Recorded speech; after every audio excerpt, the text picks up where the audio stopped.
Agora eu quero estudar a diferenciabilidade dessa função no ponto 00. Aqui nós já temos um alerta de novo, né? Nós temos um alerta aqui do módulo. Lembra que toda vez que aparece o módulo a gente fica aí em alerta, né? E nós vamos estudar a diferenciabilidade dessa função abaixo, dessa função aí no ponto 00, ou seja, na origem. Só para lembrar, uma função f de xy é diferenciável no ponto x0, y0 se as derivadas parciais existem nesse ponto e se esse limite aí for igual a zero, esse limite da definição de diferenciabilidade, tá bom? No nosso caso, x0, y0 é a origem, tá? Então, nós vamos adaptar toda essa definição para a origem. Vamos lá. O que o meu feeling me diz? Obviamente, se você está começando a estudar, você ainda não vai ter essa sacada direta, mas como o módulo, eu estou trabalhando com diferenciabilidade, né? Eu tenho um módulo, ok? De uma das variáveis, ou as duas variáveis, né? Nós já conversamos sobre um outro exercício que era, se não me engano, a raiz do módulo de x vezes y, alguma coisa assim, tá? Eu acho que aqui nós teremos um problema na derivada parcial de f com relação a y no ponto x0, y0. Por quê? Porque é a variável que está dentro do módulo.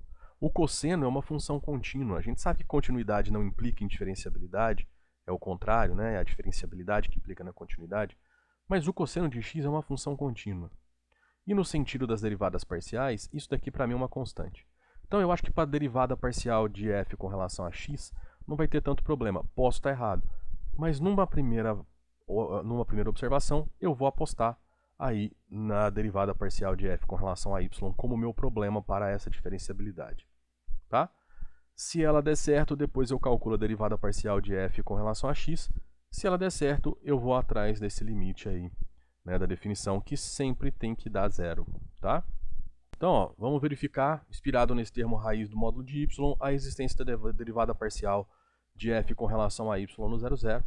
Usando a definição, né, seria o f de x0, y0 mais h, né, é o que está aqui, tá bom? Então, como o nosso ponto é 0, 0, então x0 é 0 e o y0 é 0, 0 mais h é h, tá bom? Obviamente, o f de 0, 0 é 0, basta você substituir aqui, você tem módulo de 0 vezes o cosseno de 0. Cosseno de 0 é 1, mas o módulo de 0 é 0, raiz de 0 é 0, 0 vezes 1 dá 0. Então, o que nós temos aqui é o seguinte, a gente vai substituir 0 no lugar do x e h no lugar do y, então nós ficaremos com raiz de h, cosseno de 0 menos 1, cosseno de 0 menos 0, cosseno de 0 é 1, ok? E aí nós ficamos então com o módulo, a raiz do módulo de h dividido por h, que é infinito, tá? Da mesma forma que a gente trabalhou em exemplos anteriores, você pode falar para mim que h, você pode reescrever h como sendo a raiz do módulo de h vezes a raiz do módulo de h. Por que você pode escrever isso? Porque se você fizer esse produto, você vai ficar com a raiz do módulo de h ao quadrado, ok? Tá bom?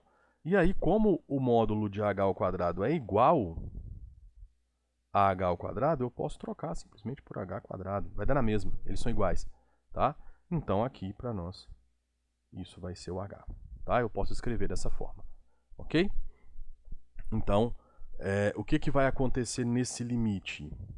Isso vai ser o limite de h tendendo a zero da raiz do módulo de h sobre... eu posso escrever isso aqui como o h como a raiz do módulo de h ao quadrado. Então vai simplificar, né? Vai ficar com o limite de 1 sobre a raiz de h. Então é uma constante dividido por uma função que vai para zero. Isso é infinito. Tá bom? O que acontece?